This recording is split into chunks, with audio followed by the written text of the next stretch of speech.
Hello and welcome to D-Class Cruises Part 3, a correction.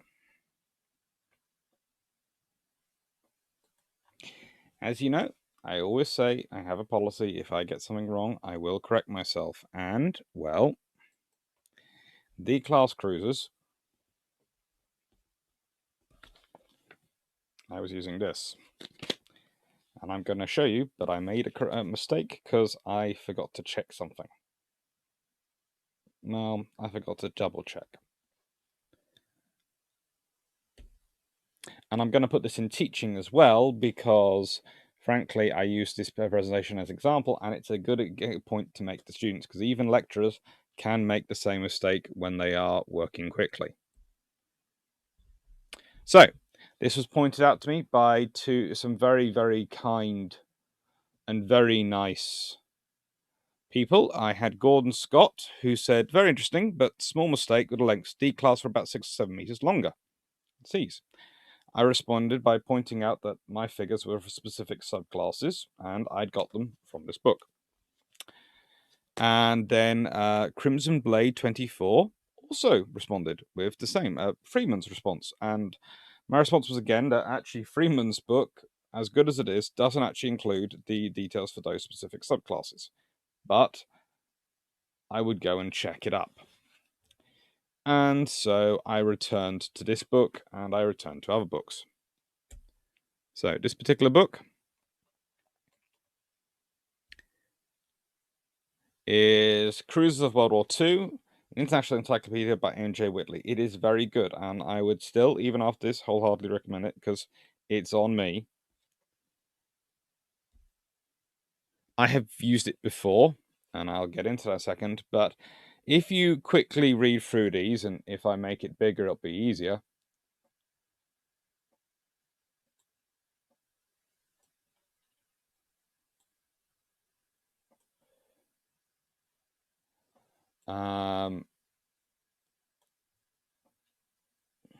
So you can see it. You'll notice that whilst the feet are right, the conversions to meters are wrong. And normally, I do check results. Normally, I do. But on this occasion, I didn't because I've used this book before and I trusted it. And so I went with, well, because I've used it before for Southampton, Leander, and Kent classes. And as you can see, that is perfectly correct. But for C class, the Carlisle class, Karen class, and Ceres class, it is wrong. Now, this is not the, well, the book is the fault of the author, but the fact that I didn't check it and didn't double check and just went with it because it fitted what I'd already read about their speed and their hull outline in other books, but which hadn't given me the lengths of the specific class I was looking for, is on me.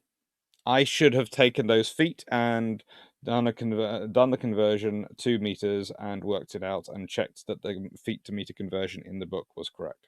So it's on me. So this is a correction.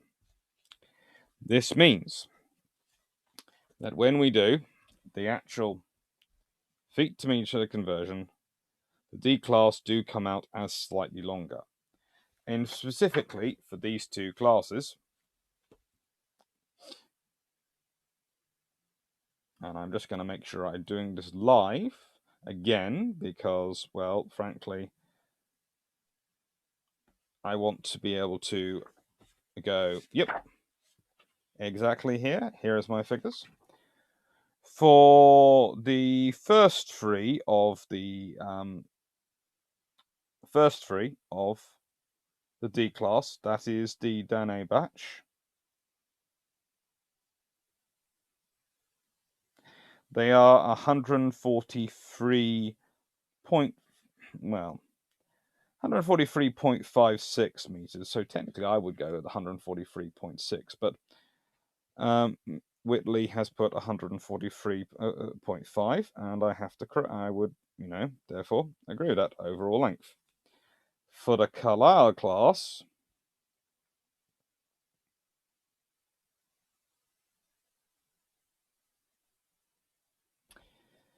Whitley has put 148.12 meters. And my conversion, as you can see, if hopefully I get that right on the screen, but it's not showing up, so sorry, is 137.61 meters, which is a difference of 11 meters and means that they are about 7 meters shorter. So I apologize, and I was wrong. Although, interesting enough, this does raise a very interesting point. General rule of thumb is that when a ship is longer, thinner, for the same horsepower, it tends to manage to get a bit faster, especially when they weigh, broadly speaking, the same weight.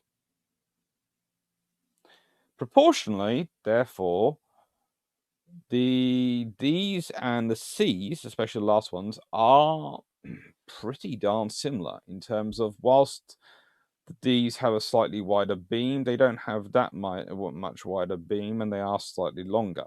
So you would expect them to still be getting the 29.5 knots, but they're getting 29. Which suggests, if we're going down that particular rabbit hole, I'm going to need to do some work at looking into their propeller shape.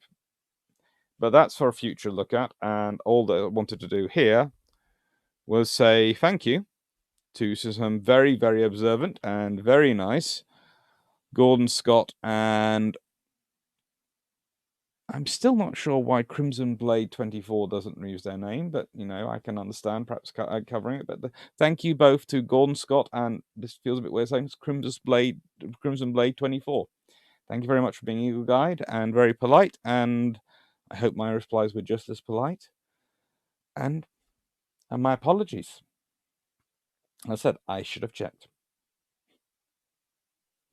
Hence, this is going in the teaching as well as in the part in the cruiser section, so that my students can also see that you need to check. Even your lecturers can be caught out if we don't. Take care, thank you, and have a nice day.